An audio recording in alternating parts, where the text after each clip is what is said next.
எல்லாருக்கும் வணக்கங்க. இந்த சாப்டரில் ஸ்னோபால் புக்கில் இந்த சாப்டரில் நம்ம எதை பற்றி பேச போகிறோம்னா 3 டாப்பிக்கை பற்றி பேச போகிறோங்க. ஒன்று வந்து பார்த்திங்க அப்படின்னா, ஒரு கருப்பின மக்களுக்காக வந்து பஃபட் ஒரு பேங்க்கை தொடங்கின கதை, ஒரு மரணத்தையே பார்த்துட்டு வந்த கதை. 2வது, நீங்கள் எவ்வளோ பெரிய பணக்காரனாக இருந்தாலும் மனைவி எடுக்கக்கூடிய முடிவை உங்களால் மாற்றவே முடியாது. சரிங்களா? இந்த 3 விஷயத்தை நம்ம பார்க்க போகிறோம். முதலாவது பார்த்திங்க அப்படின்னா, அப்போ தான் வந்து இந்த கருப்பினத்து மக்களுக்கும் நம்ம ஈக்குவலான ரைட்ஸ் கொடுக்கணும் அப்படிங்கிற மாதிரியான விஷயங்கள்லாம் வந்து அமெரிக்காவில் பரவலாக்கப்பட்டது. அந்த மாதிரி ஒரு சூழ்நிலையில் வந்து ஒரு கருப்பின மக்கள், ஒரு மைனாரிட்டி மக்களுக்கும் வந்து வாழ்க்கையில் முன்னேறணும் அப்படின்னா ஒரு பேங்க் உருவாக்கணும் அப்படின்னு சொல்லிட்டு அந்த கம்யூனிட்டி சேர்ந்த ஒரு தலைவர் வந்து நம்ம பஃபட் வந்து பார்க்குறாரு. பஃபட்டுக்கு வந்து இந்த மாதிரி வந்து பேங்க் ஆரம்பிக்கிறது அப்படின்னா அவருக்கு ரொம்ப பிடிச்சமான விஷயமா இருந்துச்சு. அதனால் வந்து பேசிட்டு ஒரு பேங்க்கை வந்து ஆரம்பிக்கிறாங்க. ஆரம்பித்து பார்த்திங்க அப்படின்னா அது வந்து நிறையா பேட் லோன்ஸ் வர ஆரம்பிச்சிச்சு. அதாவது வாங்கின பணத்தை திருப்பி கட்ட முடியாத லோன்ஸ் எல்லாம் வர ஆரம்பிச்சிச்சு.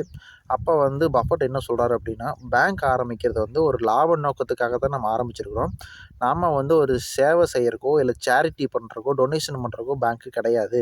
இது வந்து தொழில் பண்ணுறவங்களுக்கு நம்ம லோன் கொடுக்க போகிறோம். அது மூலிமா வட்டி வரப்போகுது. அந்த வட்டியை வச்சு நம்ம பேங்க் லாபகரமாக பண்ணுறக்காகத்தான் நம்ம பேங்க்கை வச்சுருக்கிறோம் அப்படிங்கிறத ஸ்ட்ரிக்டாக ஒவ்வொரு மாதம் நடக்கக்கூடிய பங்குதாரர்கள் மீட்டிங்கில் வலியுறுத்திட்டே இருப்பார்.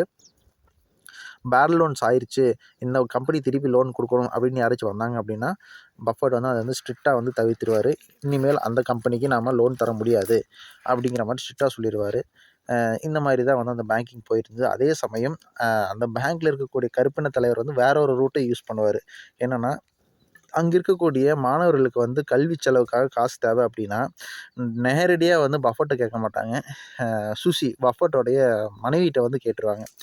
ஒவ்வொரு மாணவனுக்கும் ஒரு $1000 $1500 அந்த மாதிரி தேவைப்படுது அப்படின்னு போய் கேட்டால் சுசியும் வந்து அந்த $1000 கொடுத்துருவாங்க. ஆனால் சுசி என்ன பண்ணுவாங்க அப்படின்னா பஃபட்ட கேட்டுட்டு தான் வந்து அந்த $1000 தருவாங்க. 2 பேரும் சேர்ந்து தான் முடிவு பண்ணுவாங்க கொடுக்கலாமா வேணாமா அப்படின்னு.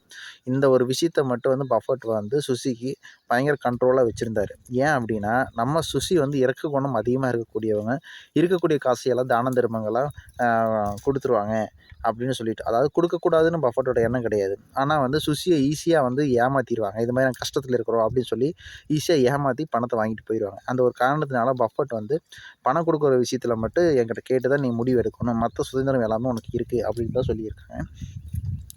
இப்போ 2வது பார்த்திங்க அப்படின்னா, பஃபட் வந்து ஒரு உயிர் போயிட்டு வரக்கூடிய உயிர் சாகக்கூடிய நிலைமையை போயிட்டு திருப்பி வந்திருக்காரு. அந்த விஷயத்தை பற்றி அதில் எழுதியிருக்கிறாங்க. என்ன அப்படின்னா, பஃபட்டுக்கு வந்து ஒரு அறுவை சிகிச்சை நடக்கும்போது வந்து பென்சிலின் அப்படின்னு ஒரு இன்ஜெக்ஷன் இருக்குங்க, அதை போடுவாங்க.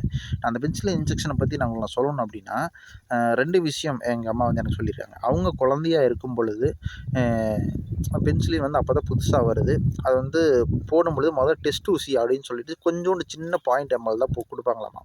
அந்த எம்எல்ல வந்து எந்த ஒரு சைடு எஃபெக்ட்ஸும் வரல அப்படின்னா தான் அந்த இன்ஜெக்ஷனை ஃபுல்லாக யூஸ் பண்ணுவாங்களாமா. அப்படி வந்து .ml போட்ட உடனே வந்து எங்கள் அம்மாவுக்கு வந்து கொஞ்ச நேரத்துலேயே தலை சுத்தல், வாந்தி எல்லாமே வந்ததுனால உடனே அதுக்கு ஊசி போட்டிருக்காங்க. அப்போவே சொல்லிட்டாங்க எங்கள் அம்மாட்ட, நீங்கள் வந்து எக்காரணத்தை கொண்டும் பென்சிலின் இன்ஜெக்ஷனை யாரும் போடக்கூடாது அப்படின்னு சொல்லிடுங்க அப்படின்னு சொல்லிட்டாங்க. அதே டைமில் அவங்களுக்கு தெரிஞ்ச குழந்தை வந்து இது மாதிரி டெஸ்ட் ஊசி போடாமல் டைரெக்டாக வந்து பென்சிலின் ஊசி போட்டிருக்காங்க. அந்த குழந்தை இறந்துருச்சுங்க. என்னென்னா, அந்த குழந்தை நான் சும்மா எனக்கு தூக்கம் வர மாதிரி இருக்குது அப்படின்ட்டு படுத்துருக்கு. யாரும் கொஞ்சம் கவனிக்காம விட்டாங்க. உடனே அந்த குழந்தை வந்து இறந்துருச்சு. உடனே அந்த டாக்டர் இருந்துட்டு, நான் வந்து இனிமேல் பென்சிலின் ஊசி நான் கையிலே தொடமாட்டேன் அப்படின்னு சொன்னதெல்லாம் சொல்லியிருக்காங்க. இதெல்லாம் வந்து ஒரு 30 வருடங்களுக்கு முன்பு நடந்தது. இதே விஷயம் தான் வந்து பஃபட்டுக்கும் வந்து நடந்திருக்குங்க. பஃபட் வந்து ஒரு ட்ரீட்மெண்ட் அப்போ பென்சிலின் இன்ஜெக்ஷனை போட்டிருக்கிறாங்க. அதனால் வந்து அவருடைய விரல் வந்து வீக்கமாயிருக்குது. பஃபட் வந்து இது வந்து பெருசாக கண்டுக்கல. நாளாக வந்து அவருக்கு வந்து ஒவ்வாமை ஏற்பட ஆரம்பிச்சிச்சு. வாந்தி, மயக்கம் அப்படின்ட்டுலாம் வர ஆரம்பிச்சிச்சு. ரொம்பவே கான்ஷியஸ் இல்லாமல் போயிட்டார்.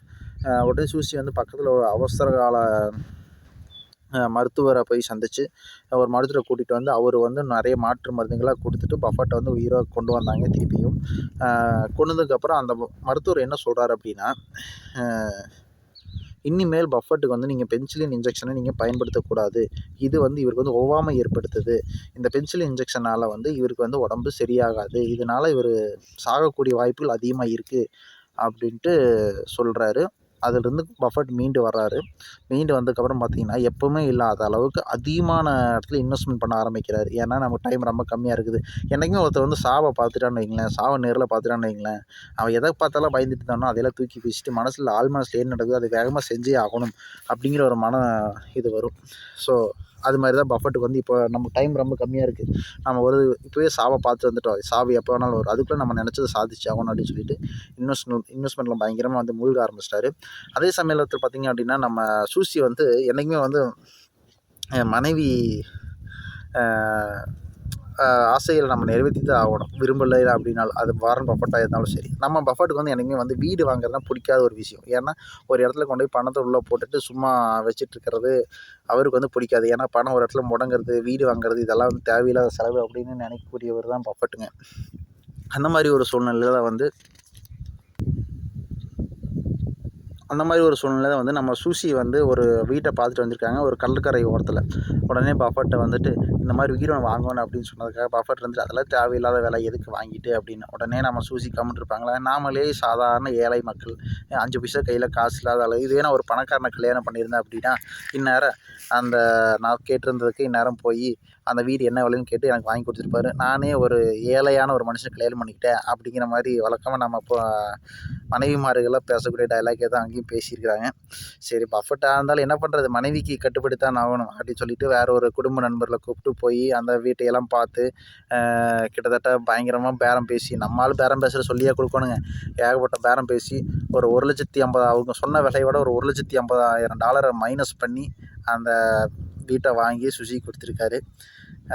இதுதாங்க இந்த டாப்பிக்கில் முடிஞ்சிருக்குது. அடுத்த சாப்டர் நம்ம என்ன போட்டிருக்காங்க அப்படிங்கிறது பார்க்கலாங்க. நன்றி, வணக்கம்.